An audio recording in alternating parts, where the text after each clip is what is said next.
ఇది మనోహరి గారి phone sir అని రాథోడ్ చెప్పటంతో అమర్ ఎత్తి మాట్లాడుతూ ఉంటాడు. అప్పుడే మనోహరి పరుగులు పెడుతూ అక్కడికి వస్తుంది.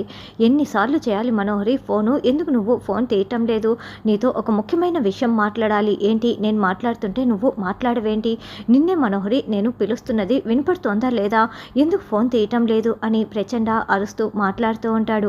అమర్ ఇదంతా వింటూ ఉంటే అమర్ ఆ ఫోన్ నాకే ఇలా ఇవ్వవా అని మనోహరి అంటుంది. అమర్ తన చేతిలో ఉన్న ఫోన్ని మనోహరికి ఇచ్చేస్తాడు.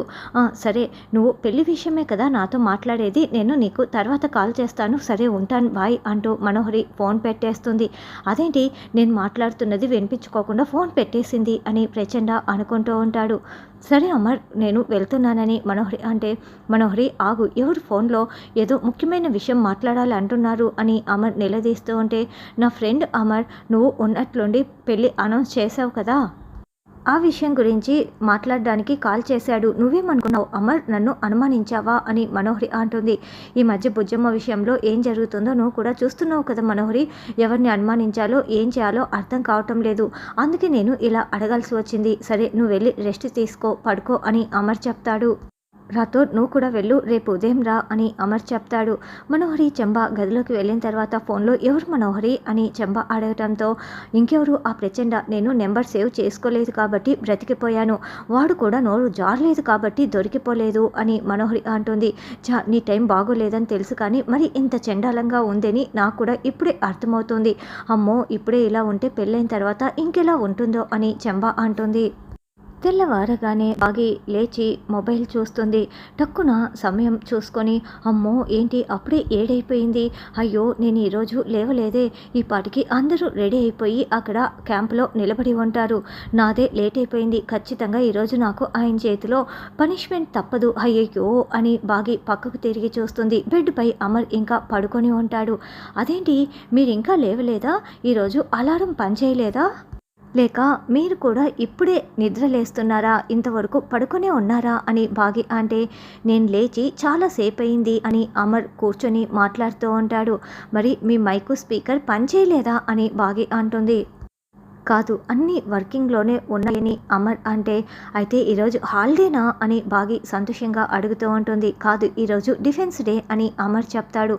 అయితే ఈరోజు కూడా నాకు మనోహర్తో ఫైట్ తప్పదన్నమాట అని బాగంటే, లేదు మనోహరి పెళ్ళి ఫిక్స్ అయ్యింది కదా, కాబట్టి ఈ కొట్టుకోవటం లాంటివి ఏవి కూడా వద్దు, అలా కొట్టుకుంటే ముఖం పాడైపోతుంది, దెబ్బలు తగులుతాయి అని అమర్ అంటే, మరి ఈ డిఫెన్స్ డే ఎవరికి అని బాగి అంటుంది. పిల్లలకి అని అమర్ అంటే, కొంపతీసి వాళ్ళలో వాళ్ళని కొట్టుకోమంటారా అని బాగి అంటుంది. లేదు వాళ్ళతో వాళ్ళు పోటీ పడాలి, వాళ్ళలో ధైర్యం నిండుకోవాలి అని అమర్ అంటే, అర్థం కాలేదండి అని బాగి అంటుంది. కాసేపు ఆగు నీకే అర్థమవుతుందని అమర్ అంటాడు. పిల్లలందరూ నిద్రపోతూ ఉంటే ముందుగా ఆకాష్ లేచి కూర్చొని అద్దాలు పెట్టుకుంటాడు. అయితే బెడ్ కింద పాము బుసలు కొడుతూ ఉంటుంది. దాంతో ఆకాష్ పామ్ పామ్ అని గట్టిగా కేకలు పెట్టడంతో బాగి అమర్ మనోహరి అందరూ కూడా పరుగులు పెడుతూ గది దగ్గరికి వస్తారు. ఆనంద్ ఆకాష్ అయితే పామ్ పామ్ అని వణికిపోతూ కేకలు పెడుతూ ఉంటారు. పిల్లలు మీరు కిందికి దిగకండి, అక్కడే పైనే కూర్చోండి అని, ఏమండి ఏదో ఒకటి చేయండి అని బాగి అంటుంది. పాడుతూ ముందుకు రాబోతూ ఉంటే, నువ్వు ఆగు పాడుతూ అని అమర్ అడ్డుకుంటాడు.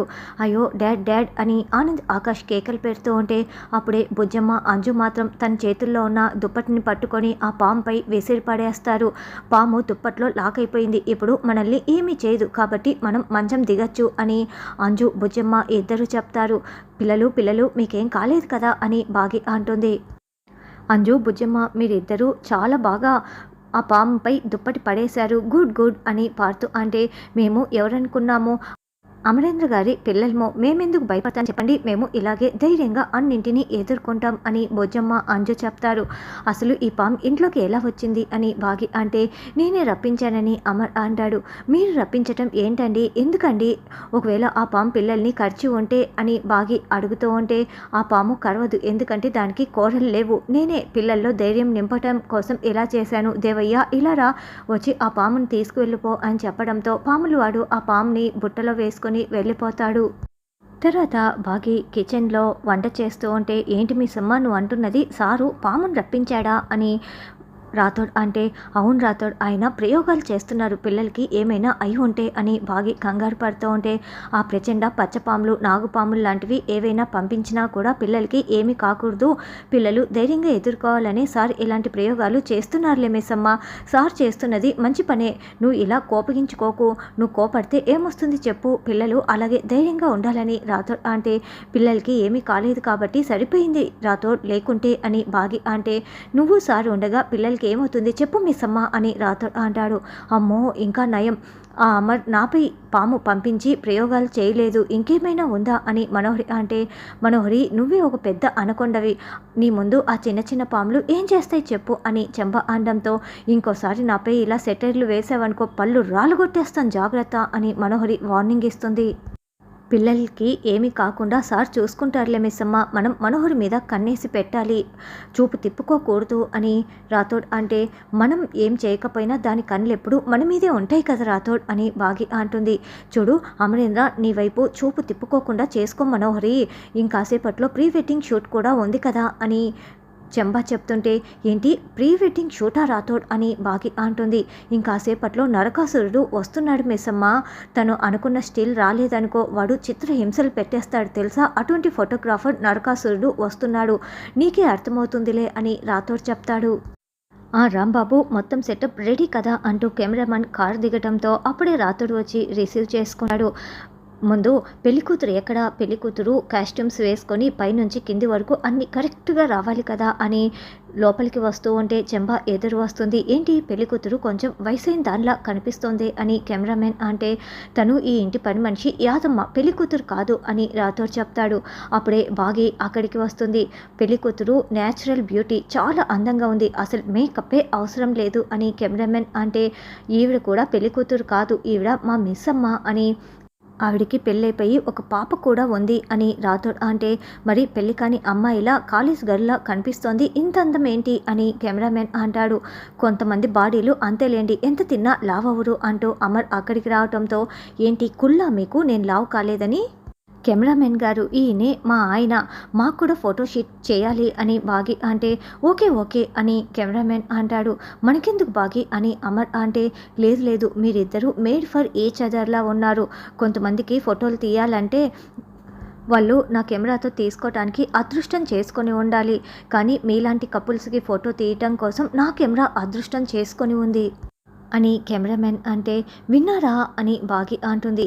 హలో విశ్వసుందరి గారు మరీ అంతా మురిసిపోకండి అని అమర్ అంటూ చూడండి కెమెరామెన్ గారు ఇదిగో ఈయనే పెళ్లి కొడుకు అని అమర్ పార్థుని చూపిస్తూ ఉంటాడు. నైస్ టు మీట్ యూ అని కెమెరామెన్ పార్థుకి షేక్ హ్యాండ్ ఇస్తాడు. ఇంతకీ పెళ్లి కూతురు ఎక్కడా అని కెమెరామెన్ అడగటంతో మనో అని పార్థు కేకలు పెట్టడంతో మనోహరి అక్కడికి వస్తుంది. పెళ్లి కూతుర్ని పిలవమంటే తల్లిని పిలిచారు ఏంటి సార్ అని కెమెరామెన్ అనడంతో బాగి షాకింగ్గా చూస్తూ ఉంటే ఎక్స్క్యూజ్ మీ అని మనోహరి అరుస్తూ ఉంటుంది. మీ అమ్మాయిని పిలవండి మేడం అని కెమెరామెన్ అంటే తనే పెళ్లి కూతురని అమర్ చెప్తాడు. మరి ఏజ్ ఎక్కువగా ఉంది అని కెమెరామెన్ అంటే it's none of your business అని మనోహరి అరుస్తూ ఉంటుంది. పెళ్లికి ఏజ్తో సంబంధం ఏముందండి అని పార్థు అంటాడు. మీరేమైనా పెన్షన్ ఇవ్వటానికి వచ్చారా ఫోటోలు తీయటానికే కదా అని బాగి అంటుంది. ఓ ఇప్పటి నుంచే మీ వైఫ్కి మీరు సపోర్ట్ చేస్తున్నారా సార్ సరే మేడం వెళ్ళి రెడీ రండి అని కెమెరామెన్ అంటాడు. ఇక ఫోటోషూట్ కోసం అందరూ రెడీగా నిల్చొని ఉంటారు. అప్పుడే బాగి తదేకంగా అమర్ని చూస్తూ ఉంటే ఏంటి మిస్సమ్మ అలాగే చూస్తున్నావు అని రాథోడ్ అంటాడు. నా పెళ్ళి ఏ డబ్బు లేని చప్పిడి పెళ్లిలా అయిపోయింది కదా రాథోడ్ నాకైతే ముసుగు వేసి మరీ పెళ్లి చేశారు ఇలాంటి ఫోటోషూటు ప్రీ వెడ్డింగ్ షూటు అన్నీ కూడా మిస్ అయిపోయాను అని బాగి అంటుంది. ఇప్పుడు నేను కూడా ఆయనతో పాటు ప్రీ వెడ్డింగ్ షూట్లో ఫోటోలు తీయించుకుంటే బాగుంటుంది కదా నువ్వు వెళ్ళి ఆయనకి చెప్పు రాథోడ్ అని బాగి అంటే మిస్సమ్మ అమ్మో నాకు భయం కానీ నువ్వు ఊహించేసుకో మిస్సమ్మ నువ్వు ఊహించుకున్నావనుకో ఎలాంటి డిస్టర్బెన్స్ ఉండవు కదా ఇష్టం వచ్చినట్లు ఊహించుకోవచ్చు అని రాథోడ్ అనడంతో అలాగే అంటావా అని బాగి అమర్తో ప్రీ వెడ్డింగ్ షూట్లో ఫోటోలు తీయించుకుంటున్నట్లు రకరకాల స్టిల్స్లో ఊహించుకుంటూ ఉంటుంది. అలా బాగి చాలా సంతోషంగా ఊహించుకుంటూ ఉంటే తీసిన కెమెరామెన్ బాగి మేడం సూపర్ అబ్బా ఎంత అందంగా ఉన్నారో బాగి మేడం అంటే అందానికి మారు పేరు అని పొగుడుతూ ఫోటోలు తీస్తూ ఉంటాడు.